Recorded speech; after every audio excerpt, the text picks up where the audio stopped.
Assalamu alaikum wa rahmatullahi ta'ala wa barakatuh. Hande non do gonden hande woni premier discours am en tant que chef de village d'Agnam Ciwol.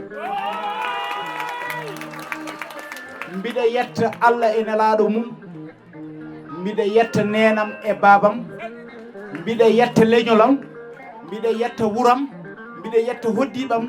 mbida yetta bandirabe fof, giƴirabam debbo e gorko, feddam rewre,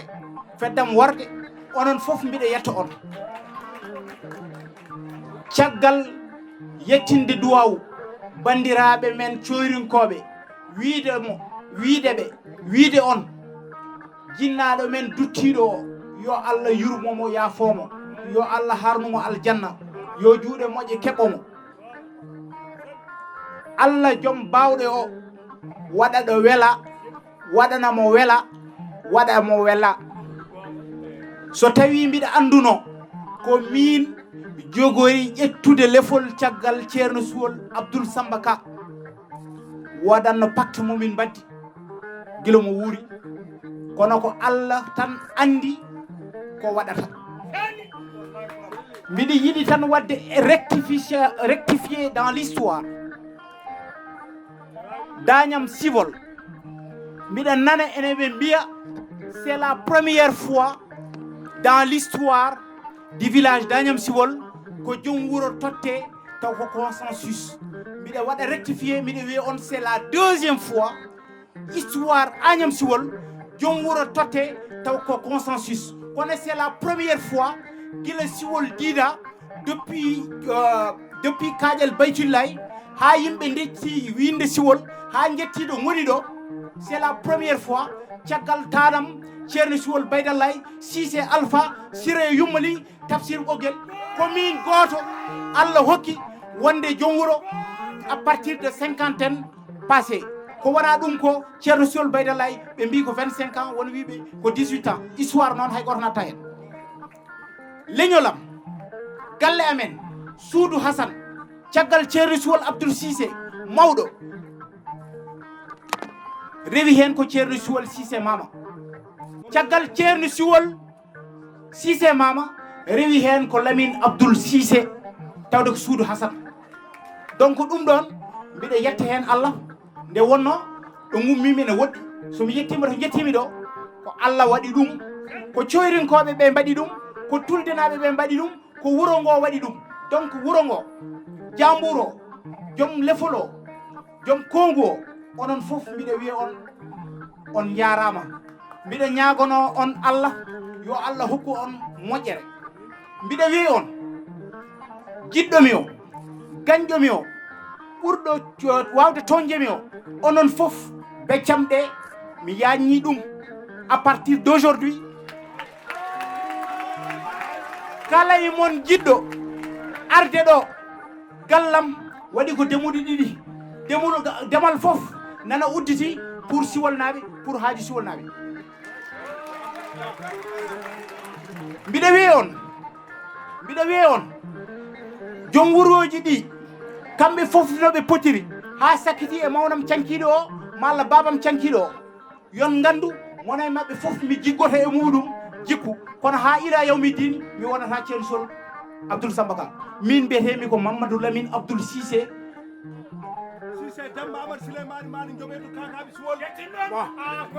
Donc suwa jas gala biram bañu so Allah jaɓi ko mbiɗa ko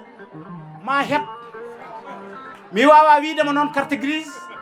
par ce que min hooram jarami ko koyɗe. Mbiɗa yetta Allah, mbiɗa yetta leñolam,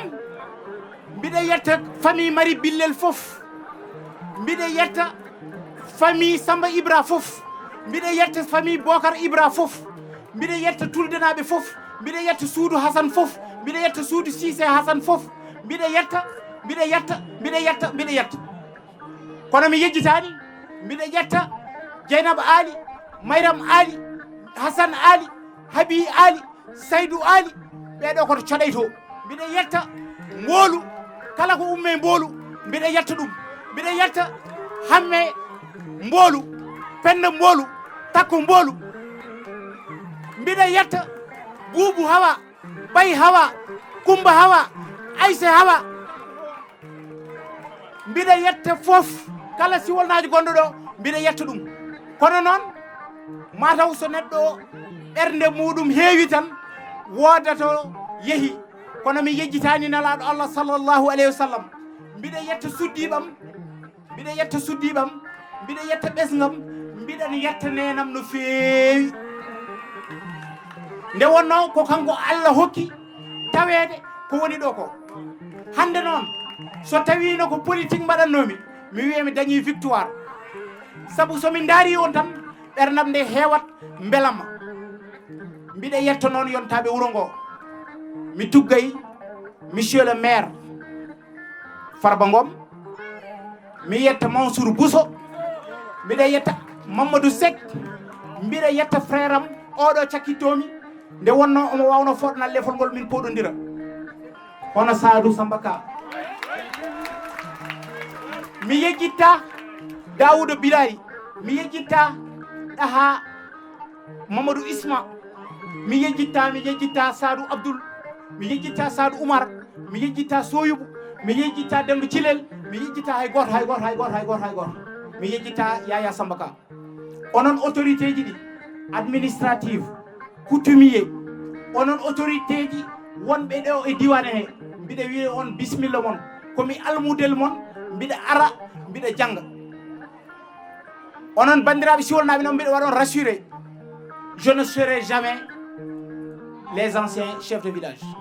par ce que mono foof koye jikku mum minnene ko jikkam joguimi istilam kesso joguimi kono ma victoire woni ɗum ɗo ko kalaten je vais le dédier aux femmes à la jeunesse d'Agnam Ciwol par ce que onon rewɓe ɓe emin jetta Allah emin jetta on ɗo e Ciwol ɗo e Agnam Ciwol ɗo e Agnam ɗo e département he ɗo e arrondissement he onon rewɓe darde mon ne heewi onon cuuri onon bambi onon goni yummiraɓe onon goni babiraɓe onon goni foof par ce que immigration woni cœur du Fouta onon goni ɗo e galleji he emin goni e ladde he onon cuurani min foof ɗum noon onon oɗo victoire mi wiyat victoire tan wona victoire par ce que ko consensus woni ɗo mataw arabe wiyata ɗum ko ijra ko ijra oɗo ijra noon consensus oɗo mbiɗa ñaago Allah ene laaɗo mum e Cheikh Amadou Tijani yo Allah foccu laawol ngol yo Allah foccu dongal ngal noon ko enen ndendi mi wonata jonguro Seydi Ka pawɗon e yam ko terrasse min goto mi wawa rondade enen fof garata dondoɗen attention dans la droiture dans le respect dans tout voilà kala gonɗo e yam équipe gonnoɗo ɗo équipe garowo enen fof so tawi haqqe Ciwol o ene yalta ene totte Ciwol naɓe mbiɗa yaada e moon so tawi haqqe Ciwol o ko mbiɗa waɗa e poosam par ce que mine Mama Lamine yiiɗi Yumma e Baba komi koddiɗo Mama Lamine komi gaynako Mama Lamine min ala hen mbiɗa ñaagui onon Ciwol naɓe min komi joom wuuro mi wona président de la république kono je vais donner une feuille de route so Allah jaaɓi jiɗmi lomtinde somi ala ɗo ko Huseyni Mamoudou Baydi équipe makko ko minen fof mbaɗata construire coyrinkoɓe ɓe kala mo neɗɗo mo kooli ɗon kala neɗɗo mo coyrinkoɓe kooli yo ar yanta équipe amen kala neɗɗo mo tuuranɓe kooli yo yantat équipe amen kala neɗɗo leegal jabanaɓe leegal haada leegal partout mona e moon fof yo adde ko mum yimɓe ƴeewa liggade yo wuuro ngo yaaru yeeso puɗɗoro ɗe noon mono fof yo laɓɓin galle mum no galle goggam tullay yumum Oumar Mboyi no galle mum wano labde sa naati galle aɗa wawi laaƴade e nder galle mum galleji Ciwol naɓe fof yo mbanon wona eyyi gaddumi ko silkeso gaddum ko istil kesso mbiɗi yiɗi onon siwolnaɓe yon goppu beddaji ɗi somi waɗi ni juuɗam de mi soodi oto bala mo namdi o so wiyama tournude e nder galleji kakaɓe ɗi tawmo way tournude hen mbiɗa ñaagui on mbiɗa ñaagono on moƴƴere onon fof mbiɗa ñaagui on saabu lillahi wa rasuli on jii ɗum ɗo oɗo zamanu no way hewde ni mbiɗa ñaagui on oton teppitam mbiɗa ñaagui on hay goto oto teppitam e onon kadi yontogo onon yontogo giƴamen ɓe e debbo e gorko mbiɗa jarno on eko mbaɗɗon fof giƴiraɓam ɓe onon fof no potirɗon tuggude Sadou Samba Ka Mansour Bousso ha Farba Ngom onon fof mbiɗa yetta Allah mbiɗa yetta on feddam rewre nde mi yi golle mon leñolam coɗay mi yi golle mon leñolam Oki Diawe mi yi golle mon leñolam Kobbilo mi yi golle mon leñolam Sadel mi yi golle mon mo leñolam Mbumba mi yi golle mon leñolam noon leñolam Agnam Ciwol ɗo titortomi ɗo ko ɗo jinmi ko ɗo gandumi ko ɗo gowmi ko ɗo jinmi wadde foof gueɗel gotel tan mbawmi haalande ɗon inchallah ɗon mbaɗami terminé hay goto mi waɗata décevoir inchallah assalamu aleykum wa rahmatullah